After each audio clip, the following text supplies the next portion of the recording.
ছদিনের জন্য ইডি হেফাজতের মেয়াদ শেষের পর আজ ফের নগর দায়রা আদালতে তোলা হয় জীবন কৃষ্ণ সাহাকে। আদালতে জীবন কৃষ্ণের বিচার প্রক্রিয়া শুরু হওয়ার সময় উপস্থিতি ছিলেন জীবন কৃষ্ণ সাহার ছেলে, স্ত্রী ও তার মা। আজ জীবন কৃষ্ণ সাহার জামিনের আবেদন করেননি অভিযুক্তের আইনজীবী। আজ ফের 14 দিনের জেল হেফাজতের নির্দেশ দেওয়া হয়েছে জীবন কৃষ্ণ সাহাকে। আগামী 2 সপ্তাহ জুড়ে তিনি জেল হেফাজতে থাকবেন। আপনাদেরকে আরেকবার জানিয়ে রাখি, 14 দিনের জেল হেফাজতের নির্দেশ দিল আদালত জীবন কৃষ্ণ সাহাকে। এর আগে 6 দিনের ইডির তলবে ছিলেন তিনি এবং তারপরে তাকে আদালত 14 দিনের জেল হেফাজতের নির্দেশ দিয়েছে। 12ই সেপ্টেম্বর পর্যন্ত থাকবে তার জেল হেফাজতের সময়সূচি। এবং আপনাদেরকে যেটা জানিয়ে রাখছি যে জীবন কৃষ্ণ সাহাকে ফের 14 দিনের জেল হেফাজতের নির্দেশ দিয়েছে আদালত। প্রথমে 6 দিনের ইডির হেফাজতে ছিল জীবন কৃষ্ণ সাহা। সরাসরি গ্রাউন্ড জিরো থেকে আমাদের প্রতিনিধি সুপর্ণা রয়েছে। সুপর্ণা, এই যে আমরা দেখেছি প্রথমে 6 দিনের ইডি হেফাজতে তলব করেছিল জীবন কৃষ্ণ সাহাকে, তারপরে আজ কিন্তু এই আদালত রায় দিয়েছে 14 দিনের জেল হেফাজতে। এ ব্যাপারে আর কি আপডেট জানা যাচ্ছে?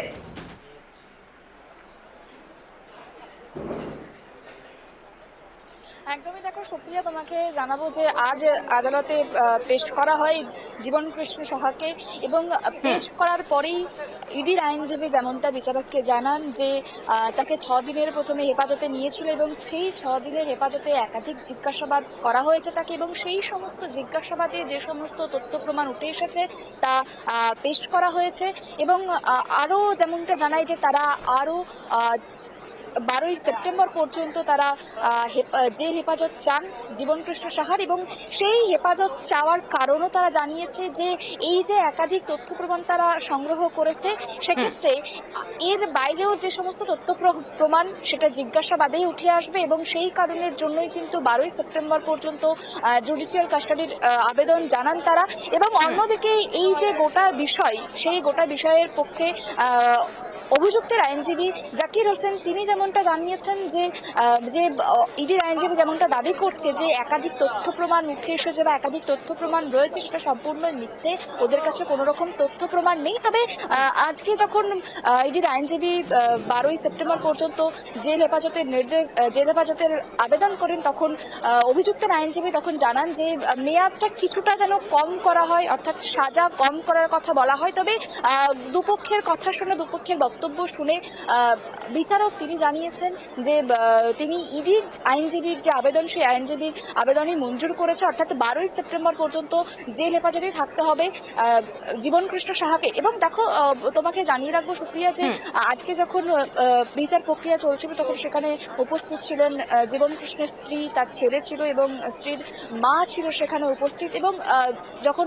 জীবন কৃষ্ণ সাহাকে যখন আদালতের ভেতরে প্রবেশ করানো হয় তখন শুরুতেই আমরা যে ছবি দেখেছিলাম যে জীবন কৃষ্ণ সাহা সোজা তার ছেলের কাছে যান এবং তাকে দেখে কেঁদে ফেলেন। অর্থাৎ এই যে গোটা বিষয়টা গত সোমবার দিন থেকেই কিন্তু ইডি হেফাজতে ছিল এবং আরও 12ই সেপ্টেম্বর পর্যন্ত জেল হেফাজতে থাকতে হবে। সেক্ষেত্রে কোথাও গিয়ে অভিযুক্তের আইনজীবী যেমনটা বলছেন যে অনেকটা সময় পাওয়া গিয়েছে যেহেতু জেল হেফাজতে, সেক্ষেত্রে এই সময়টার মধ্যে অভিযুক্তের পক্ষে সপক্ষে তথ্য প্রমাণ তারা জোগাড় করবেন এবং তারপরে তারা বেল পিটিশন করবেন কিনা সে বিষয়ে এখনো পর্যন্ত জানাননি। তবে তারা যে বেল পিটিশন করতে পারে তার একটা আভাস দিয়েছেন অভিযুক্তের আইনজীবী জাকির হোসেন। তুমি জানো যে নিয়োগ দুর্নীতি মামলায় আগেও গ্রেপ্তার হয়েছিলেন জীবন কৃষ্ণ, সিবিআইয়ের হাতে গ্রেপ্তার হয়েছিল। তবে সেই মামলায় সুপ্রিম নির্দেশের পরেই কিন্তু জামিন পায় এবং জামিন পাওয়ার পরে দীর্ঘদিন পর আবারও গ্রেপ্তার হয়েছে। তবে এবার ইডি তাকে গ্রেপ্তার করে গত সোমবার, এবং আজকে যখন আদালতে প্রবেশ করানো হচ্ছিল তখন জীবন কৃষ্ণ সাহাকে যখন জিজ্ঞেস করা হয় যে এই বিষয়ে কি বলবেন, তখন তিনি কিন্তু জানিয়েছেন এই নিয়ে দ্বিতীয়বার আমাকে গ্রেপ্তার করা হয়েছে, আমি দ্বিতীয়বার গ্রেপ্তার হলাম। তবে তুমি জানো যে একটা ভিডিও সামনে এসেছে যে জীবন কৃষ্ণ সাহা টাকার দাবি করছেন। সেই ভিডিও সম্পর্কে যখন প্রশ্ন করা হয় তখন তিনি জানিয়েছেন যে সম্পূর্ণ মিথ্যে ভিডিও, ফেক ভিডিও বলে জানিয়েছেন তিনি। অর্থাৎ আজকে নগর দায়রা আদালতে জীবনকৃষ্ণ সাহাকে তোলা হলে আদালত 12ই সেপ্টেম্বর পর্যন্ত জেল হেফাজতের নির্দেশ দিয়েছেন। 12ই সেপ্টেম্বরের পরেই তাকে আবারও আদালতে প্রডিউস করা হলে সেক্ষেত্রে অভিযুক্তের আইনজীবী জামিনের আবেদন করেন কিনা সেদিকে আমাদের নজর থাকবে। সুপর্ণা, এই যে আমরা দেখেছি যে জীবনকৃষ্ণ সাহা বারংবার তার ফোন পুকুরে ফেলে দিয়েছে, তো সেই ফোন থেকে কি তথ্য উঠে এসেছে ইডির হাতে, কি এই ব্যাপারে কি কিছু জানা যাচ্ছে সুপর্ণা?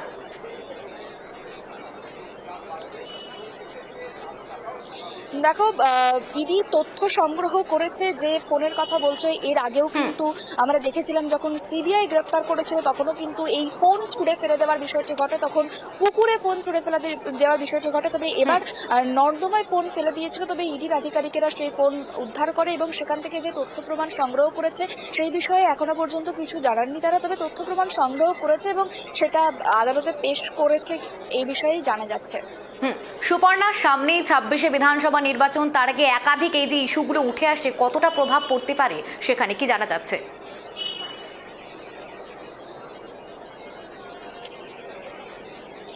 দেখো, সামনেই 26-এর নির্বাচন রয়েছে এবং সেই নির্বাচনের আগে ইডি সিবিআই তৎপরতা প্রত্যেকবারই দেখা যায়, এরকমই অভিযোগ করেন তৃণমূলের নেতা নেত্রীরা এবং এক্ষেত্রেও যেমনটা হয়েছে, তৃণমূলের বড়োয়ার বিধায়ক জীবনকৃষ্ণ সাহাকে গ্রেপ্তার করেছে ইডি এবং কোথাও গিয়ে এই যে হঠাৎ করে জীবনকৃষ্ণের গ্রেপ্তারি ইলেকশনের আগে, সেক্ষেত্রে কোথাও গিয়ে তৃণমূল একটুখানি চাপে পড়লো, তা কিন্তু বলাই বাহুল্য।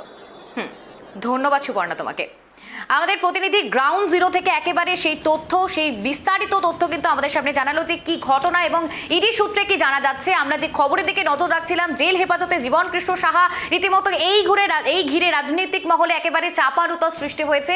14 দিনের জেল হেফাজত দিল আদালত। প্রথমে 6 দিনের ইডির তলবে ছিল জীবনকৃষ্ণ সাহা, তারপর 14 দিনের জেল হেফাজত দিয়েছে আদালত।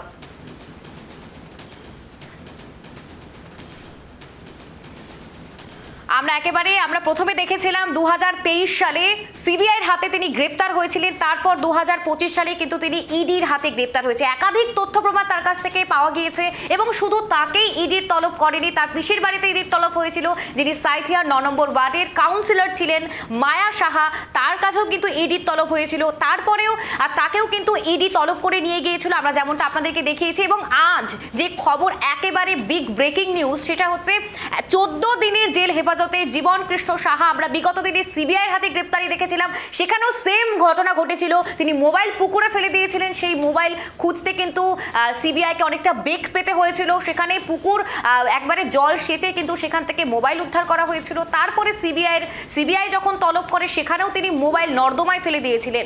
একটা রহস্য দানা বাঁধছে যে তার ফোনের ভেতরে কি থাকতে পারে। আজ কিন্তু একটা ভিডিও ক্লিপ ভাইরাল হয়েছে, যেমনটা আমরা দেখিয়েছি আপনাদেরকে, এবং আপনাদেরকে আবার জানিয়ে রাখছি যে 6 দিনের ইডির তলবের পর আজ আদালত কিন্তু 14 দিনের জেল হেফাজতে রায় দিয়েছে। 12ই সেপ্টেম্বর পর্যন্ত জেল হেফাজত জীবনকৃষ্ণ সাহা। সেখানে উপস্থিত ছিলেন তার স্ত্রী, তার শাশুড়ি মা, সেখানে সকলে উপস্থিত ছিলেন এবং কান্নায় ভেঙে পড়েছেন তারা, আমাদের প্রতিনিধি যেমনটা জানিয়েছে। এবং আজকে আপনাদেরকে ফের জানিয়ে রাখছি যে জেল হেফাজতের নির্দেশ আদালতের তরফ থেকে।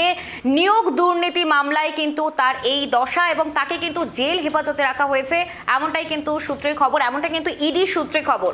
আমরা আপনাদেরকে বিগত দিনের কথা বলেছি যে বড়োয়ার বিধায়ক জীবনকৃষ্ণ সাহা, আপনাদেরকে আরেকবার জানিয়ে রাখি যে উনি ছিলেন বড়োয়ার বিধায়ক জীবনকৃষ্ণ সাহা।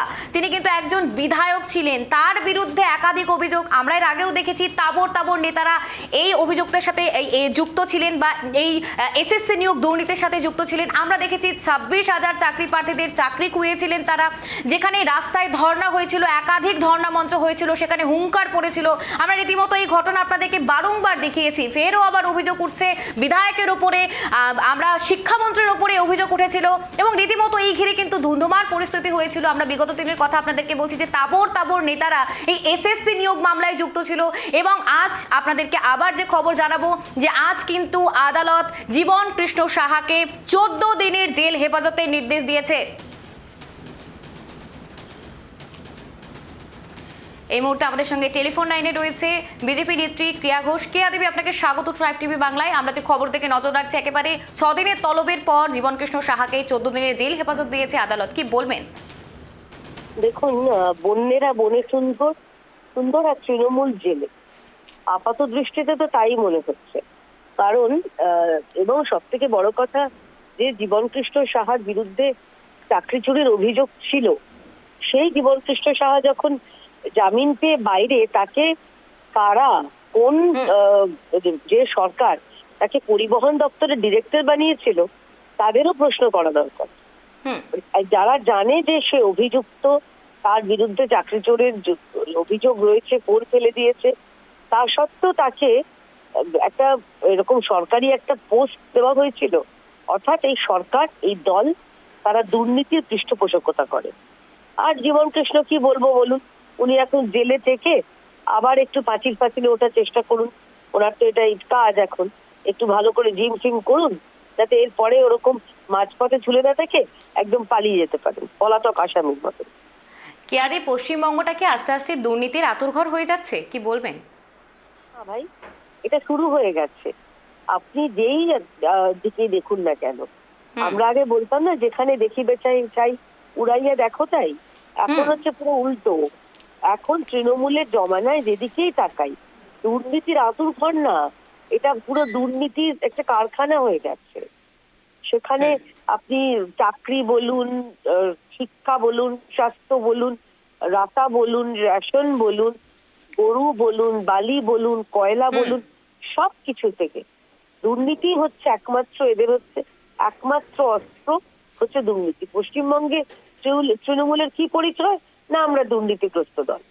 এটাই হচ্ছে তৃণমূলের বর্তমান অবস্থা। ধন্যবাদ কেয়াদি আপনাকে। আমরা যে খবরের দিকে নজর রাখছিলাম, 12ই সেপ্টেম্বর পর্যন্ত জেল হেফাজত জীবন কৃষ্ণ সাহার একাধিক মামলায়, নিয়োগ দুর্নীতি মামলায় তাকে গ্রেপ্তার করা হয়েছে। 6 দিনের ইডির তলব, তারপরে কিন্তু তাকে গ্রেপ্তার করা হয়েছে। আমরা সেই খবরের দিকেই নজর রাখছিলাম।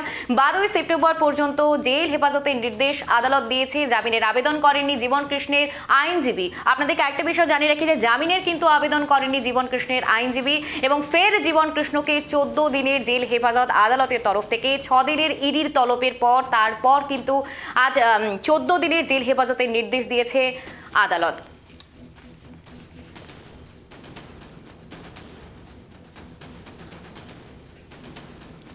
আমরা যে খবর দেখে নজর রাখছি, আপনাদেরকে বিগত দিনে জানিয়েছি যে এসএসসি নিয়োগ দুর্নীতি মামলায় তাকে গ্রেপ্তার করা হয়। একেবারে পূর্বে যে 2023 সালে তাকে গ্রেপ্তার করা হয়েছিল সিবিআইয়ের হাতে, তারপরে তাকে ফের আবার গ্রেপ্তার করা হয় ইডিআইয়ের হাতে।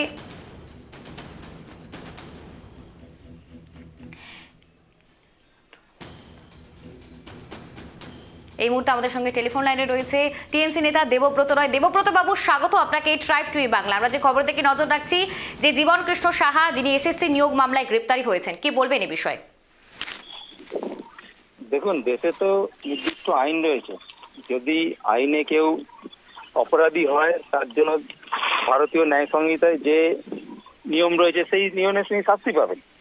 কিন্তু আইনের শাসনের নামে আমরা দেখছি যতবার ভোট আসে, বিভিন্ন উপায়ে দিল্লির সরকার তারা বিভিন্ন কৌশলে তারা রাজ্যের সরকারকে হেনস্থা করার চেষ্টা করে। এখন আবার বলছি, যদি অপরাধী হয়, যদি শাস্তি হোক, নিশ্চয়ই হোক, যত তাড়াতাড়ি হোক, তাদের ট্রায়াল হোক, তাদের বিচার হোক। তাদেরকে বছরের পর বছর জেলে ভরে রাখা হচ্ছে, তাদের বিচার হচ্ছে না, একটা সময় তারা বেল পেয়ে যাচ্ছে, তাই না? কিন্তু এটা আমার মনে হয়, আমার ব্যক্তিগত মতামত, এটা সম্পূর্ণ রাজনৈতিক উদ্দেশ্য নিয়ে এগুলো করা হচ্ছে। বিজেপি এটা করেই থাকে। যখন ভোট আসে, এটা ফ্রেন্ড রিকোয়েস্ট বলতে পারেন, যদি বিজেপিতে এসো তোমার সব শুদ্ধ হয়ে যাবে, সব স্বচ্ছ হয়ে যাবে। যদি বিজেপি না আসো, তুমি জেলের ঘানি টানবে। সেটা বিভিন্ন ক্ষেত্রে হয়েছে, সেটা শুভেন্দু অধিকারীর ক্ষেত্রে হয়েছে, আবার অন্যান্য নেতার ক্ষেত্রে হয়েছে, আপনার অজিত পাওয়ারের ক্ষেত্রে হয়েছে, হেমন্ত বিশ্ব শর্মার ক্ষেত্রে আমরা দেখেছি। তো বিজেপি এই পদ্ধতিতেই সরকার চালায়। আগামী দিনে এইভাবে মানে গণতন্ত্রের মুখ ওরা বন্ধ করে রাখতে হয়, মানুষের মুখ কিভাবে বন্ধ করে দিতে হয়, গণতন্ত্রের গলা টিপে ধরতে হয়, এরা এই পদ্ধতি অ্যাপ্লাই করে। আপনারা দেখবেন কিছুদিন আগে একটা বিল পাস করার চেষ্টা করেছিল, তারা যদি 30 দিন কেউ জেলে থাকে তার মন্ত্রিত্ব পদ খারিজ হয়ে যাবে। অথবা দেখবেন আমাদের অমিত শাহ তিনি 83 দিন জেল কেটে চলে যাচ্ছেন, তাই না? সব ক্ষেত্রে তো একই নিয়মটা হওয়া উচিত না। তোমার ক্ষেত্রে এক নিয়ম, আমাদের ক্ষেত্রে এক নিয়ম হওয়া উচিত। আগে অমিত শাহ পদত্যাগ করে দেখাক না, তিনি তো 83 দিন জেল কেটেছেন, তাই না? ঠিক আছে, ধন্যবাদ দেবব্রত বাবু আপনাকে। আমরা যে খবরের দিকে নজর রাখছি, 12ই সেপ্টেম্বর পর্যন্ত জেল হেফাজতের নির্দেশ দিয়েছে আদালত। জামিনের আবেদন করেনি জীবন কৃষ্ণের আইনজীবী। 12ই সেপ্টেম্বর পর্যন্ত জেল হেফাজত। আমরা যে খবরের দিকে নজর রাখছিলাম, এসএসসি নিয়োগ দুর্নীতি মামলায় গ্রেপ্তার হয়েছে, ইডির হাতে তলব হয়েছিল 6 দিনের জন্য। তারপর আদালত কিন্তু 14 দিনের জেল হেফাজতের নির্দেশ দিয়েছে। আপনারা কিন্তু সেই নিউজ দেখছেন এবং সেই চিত্র আপনাদেরকে দেখাচ্ছি। একেবারে বিগ ব্রেকিং নিউজ শুধুমাত্র ট্রাইব টিভি বাংলার পর্দায়। ফের জীবন কৃষ্ণকে 14 দিনের জেল হেফাজত আদালতের।